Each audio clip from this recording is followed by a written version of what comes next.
사도 바울은 로마서 2장에서 유대인의 판단의 죄와 교만과 위선의 죄를 증거합니다. 그리고 유대인이 하나님의 말씀을 맡고 그 말씀을 지킨다고 자부하지만 그런 것으로는 구원에 이를 수 없음을 증거합니다. 육체 행하는 할례도 마찬가지입니다. 표면적 유대인의 모습은 구원에 무익하다는 것입니다. 더 나아가 바울은 할례받지 않는 이방인이 하나님을 경외함으로 율법을 지킨다면 율법이 있고 범죄한 유대인들을 정죄할 것이라 증거합니다. 바울의 이러한 증거는 유대인에게 충격적이었습니다. 당연히 바울의 주장에 반론을 유대인이 제기할 수밖에 없습니다. 그래서 사도 바울은 유대인의 예상되는 반론과 이에 대한 자신의 답변을 제시하고 있는 것입니다. 이 대목에서 저는 기독교가 진리임을 강조하고 싶습니다. 기독교는 의문을 품지 말고 무조건 믿으라 그렇게 강요하지 않습니다. 하나님이 이성적이고 합리적인 분이시기 때문에 사람들이 의문을 갖고 질문할 때 외면하지 않고 답변하기를 기뻐하십니다. 그러므로 신앙생활 가운데 우리는 질문을 가지고 질문해야 됩니다. 바른 답을 찾아야 됩니다. 그것은 전혀 잘못된 것이 아닙니다. 이것은 다음의 말씀을 통해서도 확인됩니다. 하나님은 모든 사람이 구원을 받으며 진리를 아는 데 이르기를 원하시느니라. 그러므로 성경을 읽거나 설교를 들을 때 의문이 생긴다면 질문하십시오. 답을 계속 찾아 나가십시오. 믿음이 성숙한 사람에게 질문하든지 아니면은 교역자에게 질문하든지 답을 찾아가는 것은 우리의 마땅한 도리입니다. 오히려 말씀을 이해하지 못하는데 이해하지 못한 채 그냥 지나치는 것이 잘못된 것입니다. 부끄러운 것입니다. 하나님 우리가 진리를 알고 진리 가운데 굳게 서기를 원하십니다. 하나님 우리에게 성경을 주신 뜻도 진리를 알고 진리 가운데 행하기를 원하시기 때문입니다. 바울이 예상하는 유대인의 첫 번째 반론은 오늘 본문에 이렇게 나타납니다. 그런즉 유대인의 나음이 무엇이며 할례의 유익이 무엇이냐? 율법이 있는 유대인이 율법이 없는 이방인과 같이 하나님의 심판을 받는다면 도대체 유대인이 이방인보다 나은 것이 뭐냐? 이런 반론입니다. 또 하나님이 명하셔서 우리 선조 때부터 우리는 할례를 행했는데 이 할례가 아무 유익도 없다는 말이냐? 이런 반론입니다. 왜냐하면 바울이 선민의식으로 가득 찬 유대인에게 이렇게 증거했기 때문입니다. 무릇 표면적 유대인이 유대인이 아니요 표면적 육신의 할례가 아니니라. 바울은 이러한 예상되는 유대인의 반론에 유대인이 이방인보다 유익한 것이 많다라고 증거합니다. 그리고 로마서 9장에서는 유대인이 누리는 여러 특권을 이렇게 증거합니다. 그들에게는 양자됨과 영광과 언약들과 율법을 세우신 것과 예배와 약속들이 있고 조상들도 그들의 것이요 육신으로 하면 그리스도가 그들에게서 나셨으니 그는 만물 위에 계셔서 세세 찬양을 받으실 하나님이시라. 아멘. 근데 사도 바울은 오늘 본문에서 그 많은 특권 가운데 한 가지만을 강조하고 있습니다. 범사에 많으니 우선은 그들이 하나님의 말씀을 맡았음이니라. 이게 우선이라는 것은 가장 중요하다는 뜻이거든요. 그러니까 유대인이 하나님 말씀을 맡은 것이 가장 큰 특권이라는 것입니다. 자, 그러면 유대인이 맡은 하나님의 말씀은 구체적으로 무엇을 의미합니까? 십계명을 비롯한 율법과 구약 성경을 의미합니다. 사도 바울 당시에 구약 성경이 이미 완성되어 있었기 때문에 사도 바울이 하나님 말씀을 유대인이 맡았다라고 말할 때 구약 성경까지 포함한 것으로 성경학자들은 이해합니다. 당시 이방인들은 점성술이나 마술이나 여러 짐승들을 통해서 신의 뜻이 무엇인가 알기를 원했습니다. 그러나 그런 방식으로 신의 뜻을 알 수가 없었죠. 하지만 유대인은 하나님이 모세를 통하여 주신 율법을 통해서 또 여러 기록자들이 기록한 구약 성경 말씀을 통해서 하나님의 뜻이 무엇인지 알 수 있었습니다. 특별히 죄인의 구원을 향한 하나님의 뜻이 무엇인지를 오직 유대인들만이 알 수가 있었습니다. 문제는 그러한 대단한 특권을 누리면서도 정작 하나님이 보내신 구원자 예수 그리스도가 이 땅에 오셨을 때 알아보지 못하고 배척하고 오히려 십자가에 못 박아 죽이는 일에 앞장섰다는 것입니다. 유대인은 하나님의 말씀을 맡은 대단한 특권을 누렸지만 그 말씀에 순종하지 아니함으로 그 특권을 누리지 못한 것입니다. 그리고 바울은 오늘 본문에서 유대인이 제기할 수 있는 두 번째 반론을 이렇게 증거합니다. 어떤 자들이 믿지 아니하였으면 어찌하리요? 그 믿지 아니함이 하나님의 미쁘심을 패하겠느냐? 이게 하나님의 미쁘심은 하나님의 신실하심을 의미합니다. 하나님께서 약속하신 것을 반드시 지키는 것인데요, 바로 하나님이 모세를 통하여서 이스라엘 자손과 맺은 언약을 성실하게 지키는 것을 의미합니다.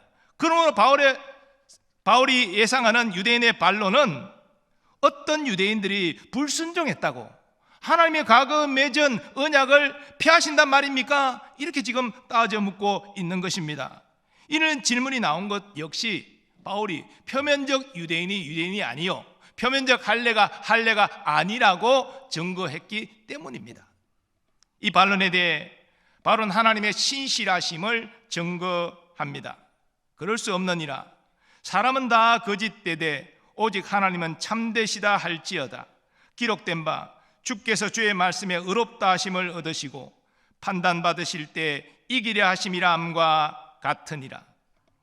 바울은 인간의 거짓됨과 구별되는 하나님의 참되심을 강조합니다. 이것은 하나님이 모세를 통하여 이스라엘 민족과 맺은 언약을 어떤 유대인들의 범죄에도 불구하고 피하지 않고 지키신다는 의미입니다.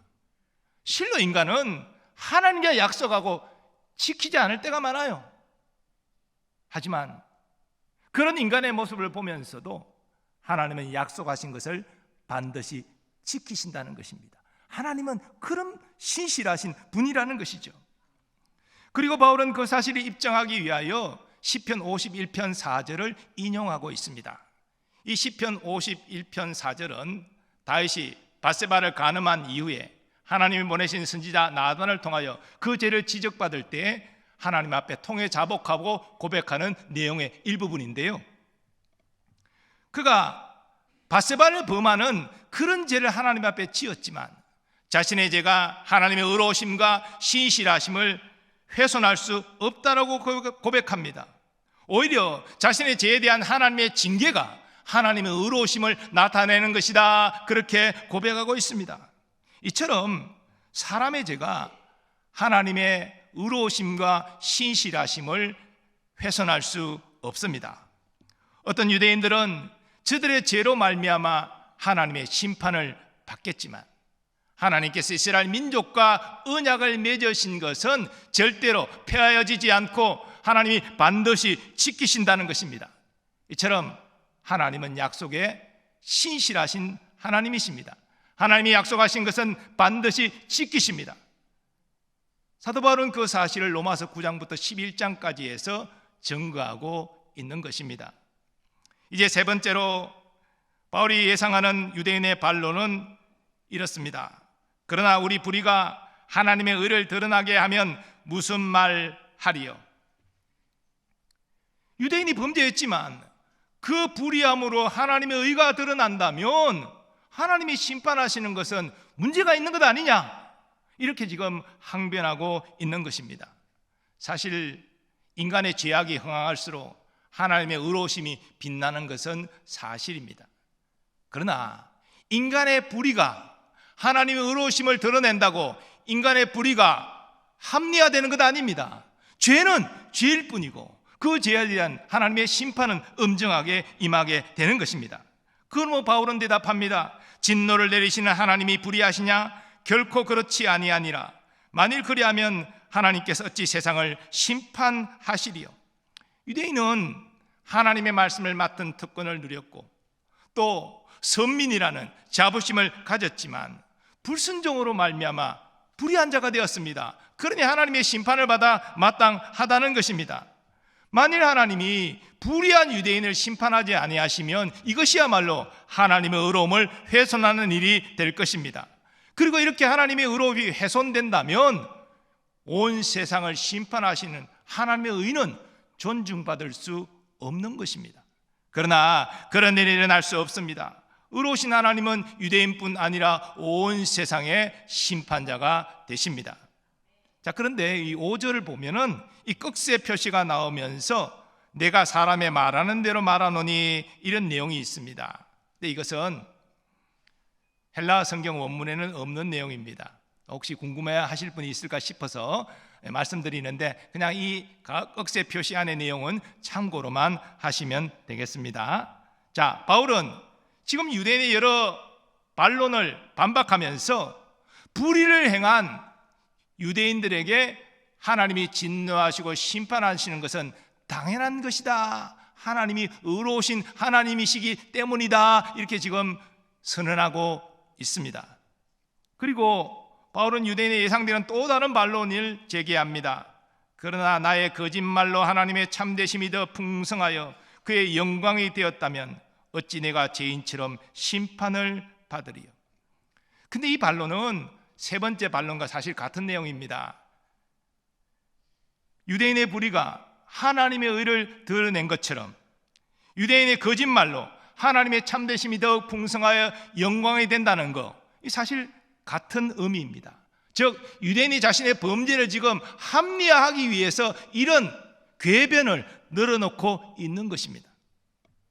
굳이 앞에 반론과 구분을 한다면 앞에 불의는 유대인 전체가 지은 불의를 이야기하고 있고, 지금 이 거짓말은 한 사람이 지은 거짓말, 개인에게 초점을 맞추고 있다, 이 차이만 있을 뿐이지 사실상 우리가 잘못했지만 하나님이 의로워지고 하나님이 영광받았으니 우리가 하나님이 심판받을 이유가 없는 것 아닙니까? 이런 궤변이죠.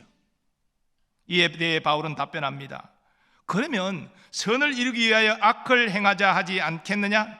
어떤 이들이 이렇게 비방하여 우리가 이런 말을 한다고 하니 그들은 정죄받는 것이 마땅하니라.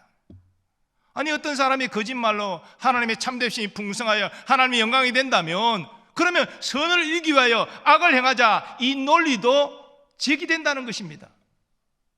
그러나 하나님이 선을 이루기 위하여 악을 행해도 괜찮다라고 인정해 주십니까? 의로우신 하나님이 그것을 수용하십니까? 그럴 수가 없는 것이지요. 이것은 율법이 없는, 그저 마음의 양심의 법에 따라서 살아가는 세상 사람들도 받아들일 수 없는 논리입니다. 아니, 세상 사람도 선을 이루기 위해 악을 행하는 것이 가하다? 이것을 받아들입니까? 상식이 있는 사람이라면 그걸 인정하지 않겠죠. 악은 악이고 악을 행한 사람은 하나님의 엄정한 심판이 따를 뿐입니다. 하나님은 악을 미워하시고 심판하시는 의로우신 하나님이십니다. 지금까지 우리는 바울의 주장에 대해 예상되는 유대인의 반론과 이에 대한 바울의 답변을 함께 상고했습니다. 자, 이 내용을 우리에게 어떻게 적용할 수 있을까요? 먼저 유대인과 우리 그리스도인이 여러 공통점을 가지고 있다는 사실에서 접촉점을 찾을 수 있을 것 같습니다. 유대인 시내산에서 모세를 통하여 하나님과 언약을 맺어서 하나님의 백성이 되었습니다. 우리 그리스도인, 그리스도 안에서 하나님과 새 언약을 맺어서 하나님의 백성이 되었습니다. 구약의 시내산 언약과 구별해서 그리스도 안에서 우리는 새 언약을 맺었다라고 성경은 증거합니다. 유대인이 하나님의 말씀을 맡은 것처럼, 율법을 비롯한 구약의 말씀을 맡은 것처럼 우리도 신구약 성경을 맡았습니다. 그런데요, 우리가 말씀을 맡고 교회 등록을 하고 예배드리고 세례를 받는 것은 우리 구원의 증거가 될 수 없습니다. 유대인들이 율법을 받고 율법을 알고 육체 할례를 행한 것이 그들의 구원의 증거가 될 수 없는 것처럼 우리도 마찬가지입니다. 그런 모든 것들은 신앙의 외적 형식일 뿐이죠. 중요한 것은 바울이 강조하는 마음의 할례입니다. 사랑하는 여러분은 마음의 할례를 받으셨습니까? 여러분 하나님 앞에 죄인임을 인정하며 진실로 회개하셨습니까? 예수 그리스도의 그 의로운 보혈로 여러분의 죄를 깨끗이 씻으셨습니까? 오직 예수님만이 여러분의 유일한 구주 되심을 진실로 믿으십니까?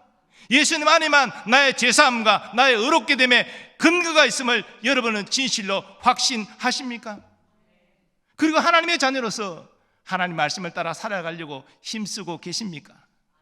성경은 우리 신앙과 행위에 정확무한 법칙이므로 그 하나님 말씀을 따라서 살아가려고 힘쓰는 것, 그것은 우리의 마땅한 도리입니다.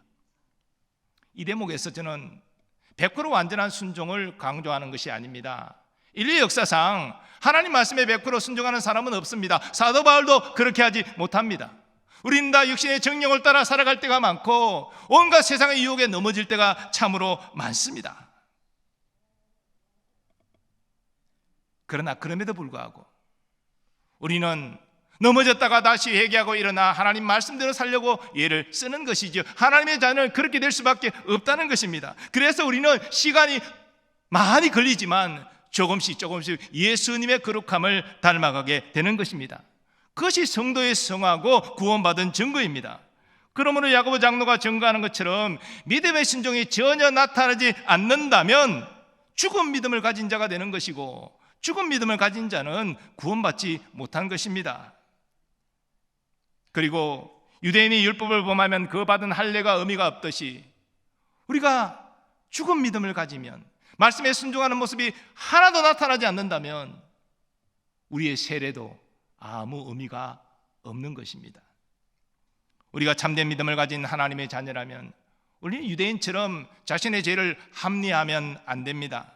우리의 불의가 하나님의 의를 드러내는 것이 아닙니다. 여러분의 거짓말은 하나님의 참되심을 풍성케 하여 하나님의 영광을 드러내는 것이 결코 아닙니다. 하나님은 우리의 모습과 상관없이 항상 의로우시며 항상 참되시며 항상 영광스러우십니다. 그러면 다음과 같은 계배는 설 자리가 없는 것이지요. 가룟 유다가 예수님을 팔았기 때문에 예수님이 비로소 구속사역을 완성할 수 있었다. 그러므로 가룟 유다는 공로자다, 그에게 형벌이 아니라 상이 주어져야 된다. 여러분, 이건 궤변입니다.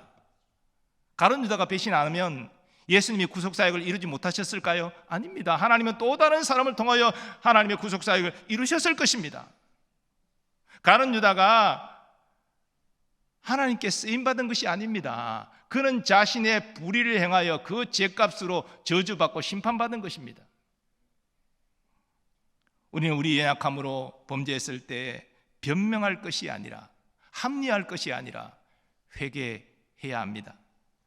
다윗은 밧세바를 범하고 나단 선지자의 그 지적을 들었을 때 변명하지 않았습니다. 내가 왕이니까 이럴 수 있는 것 아닙니까? 합리화하지 않았습니다. 통곡하며 회개했습니다. 다윗은 자신의 죄값을 받았죠. 죄에 대한 형벌은 피해갈 수 없습니다. 그러나 하나님은 다윗을 용서하셨습니다. 징계는 하셨지만 용서하셨습니다. 그리고 다윗을 위대한 성군으로 세워주셨습니다. 여러분, 우리도 그래야 됩니다.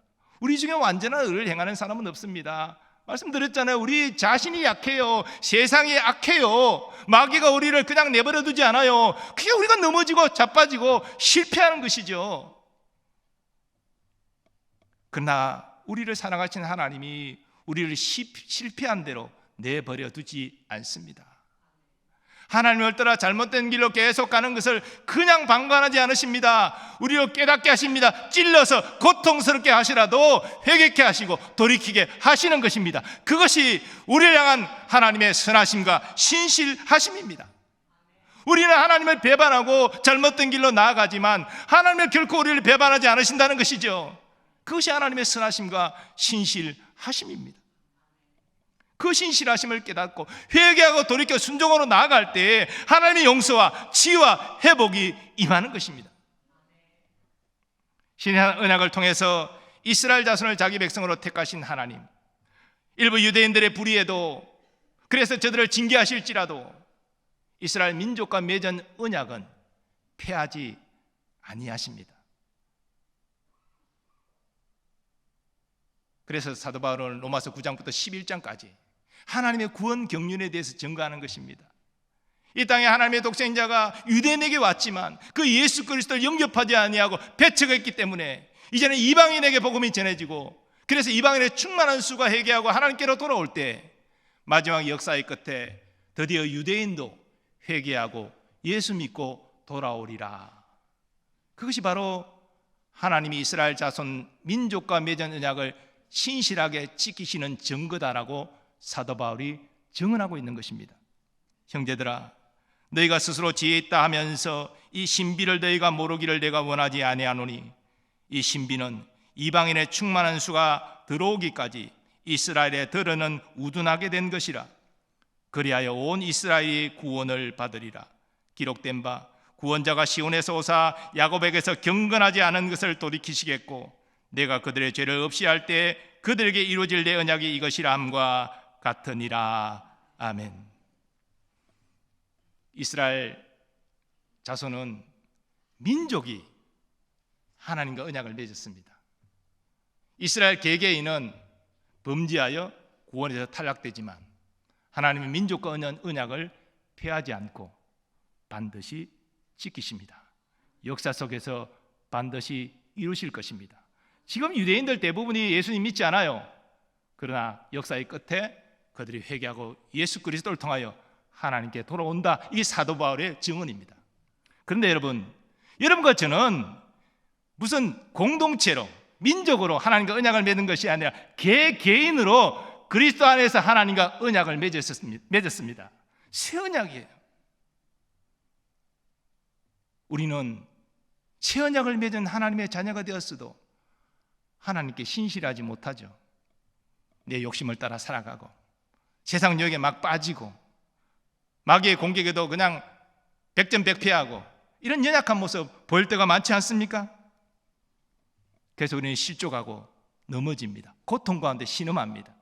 그러나 여러분, 하나님은 우리를 향한 약속 피하지 않습니다. 그 약속에 신실하십니다. 그래서 하나님이 우리를 징계하실지라도 사랑의 채찍으로 징계하시는 거예요. 우리가 혼자 걷는 것이 아니에요. 우리를 붙들고 계세요. 우리를 안으시고 업으시고 함께 행하고 계시다는 것, 믿음의 눈으로 바라보는 여러분 되시기 바랍니다.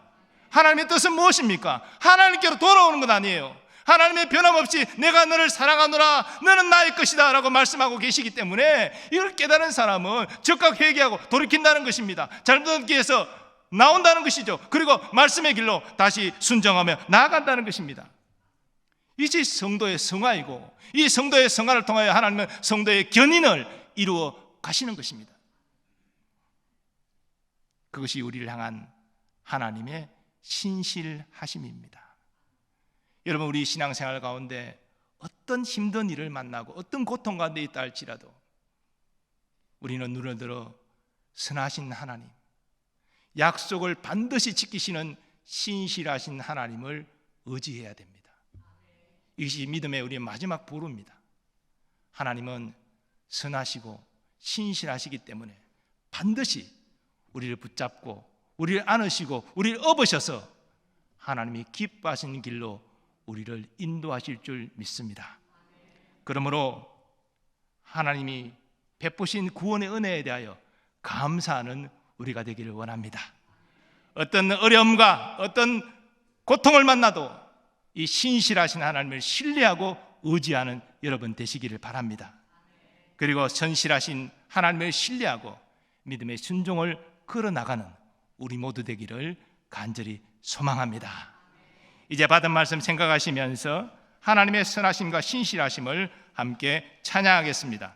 오 신실하신 주 찬양합니다.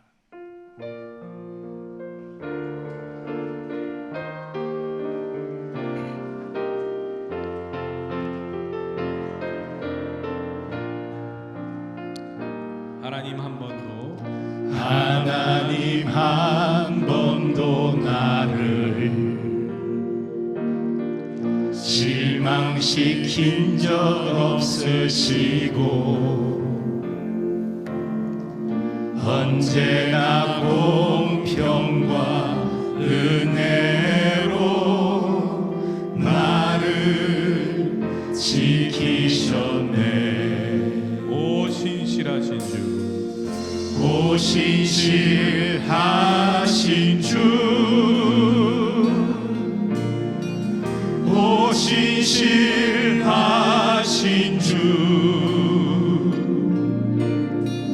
내 너를 떠나지도 않으리라, 내 너를 버리지도 않으리라. 약속하셨던 주님, 그 약속을 지키사 이후로도 영원토록 나를 지키시리라 확신하네. 우리 다 일어나셔서 고백하고 찬양하겠습니다. 지나온 모든 세월들 돌아보아도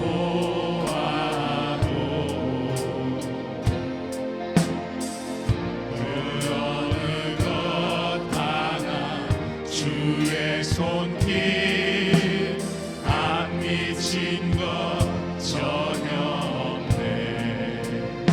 오 신실하신 주, 오 신실하신 주, 오 신실하신 주,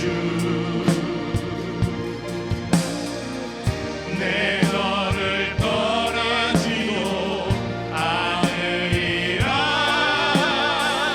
내 너를 버리지도 않으리라.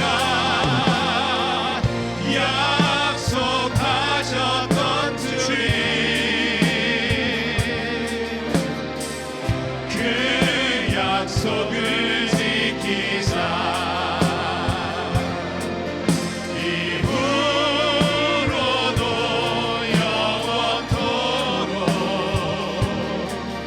나를 지키시리라 확신하네. 손들과 믿음으로 고백합니다. 오 신실하신 주, 오 신실하신 주, 오 신실하신 주,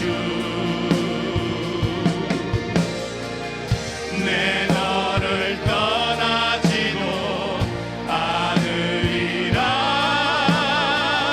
내 너를 버리지도 않으리라. 약속하셨던 주님, 그 약속을 지키사 이후로도 영원토록 나를 지키시리라 확신하네.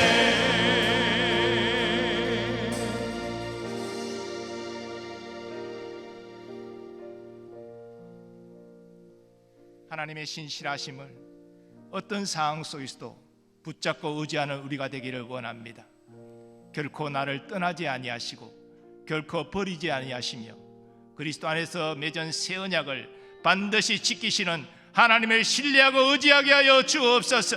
우리의 약함이 하나님의 영광을 훼손할 수 없으며 하나님의 불의함도 궁극적으로 하나님의 영광을 훼손할 수 없음을 고백하면서 하나님이 오히려 우리의 어려움 속에서 더욱더 영광 받으신다는 사실을 다시 한번 기억하면서 참된 회개와 순종을 통하여 하나님의 기쁨이 되는 우리의 믿음의 삶을 살아가리라 결단하며 나아가는 이 시간 되기를 원합니다. 합심하여 기도하겠습니다. 주여, 아버지 하나님, 우리의 불의함에도 여전히 우리를 사랑하시며 우리에게 약속에 신실하신 하나님을 신뢰하며 의지하고 나아갑니다. 때로 우리가 무리함으로 하나님 앞에 범죄하지만 궁극적으로 하나님의 영광을 위해서는 할 수 없음을 고백합니다. 하나님의 신실하심이 헤아리지 않음을 고백합니다. 하나님의 너를 우리를 붙잡고 계시니 우리를 인도하고 계시니 거기와 함께하고 계시는 것만 있습니다. 이제 하나님 원하시는 뜻대로 참된 얘기를 통하여 돌이키게 하여 주옵소서. 주의 말씀 앞에 순종하는 우리를 하게 하여 주옵소서. 이를 통하여 하나님의 영광을 나타내는 우리가 되기를 원합니다. 하나님의 기쁨이 되는 우리가 되기를 원합니다. 어떤 어려운 순간에 나를 향한 하나님의 선하심과 신실하심과 신뢰하고 의지하는 믿음으로 승리하는 우리가 되게 하여 주옵소서.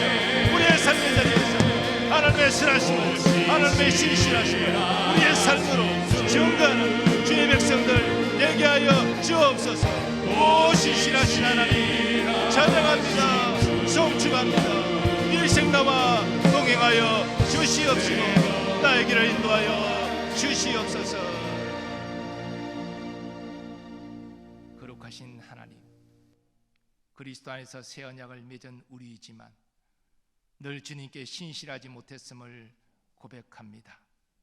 이런 우리를 내치지 않고 여전히 약속을 지키시고 이런 우리에게 선하심과 인자하심을 베푸시는 신실하신 하나님을 송축합니다. 우리를 향한 하나님의 신실하심의 뜻은 회개를 통하여 주께 돌아오는 것이며 말씀 앞에 순종하여 의를 행하는 것임을 우리가 고백합니다.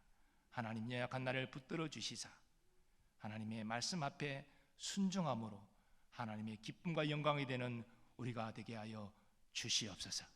그리고 이 영광스러운 주님을 온 세상에 전파하는 자로 살아가게 하여 주시옵소서. 하나님, 이 시간 삶의 많은 문제를 가지고 주님 앞에 나왔습니다. 우리의 연약함과 우리의 아픔을 주님 아시지요.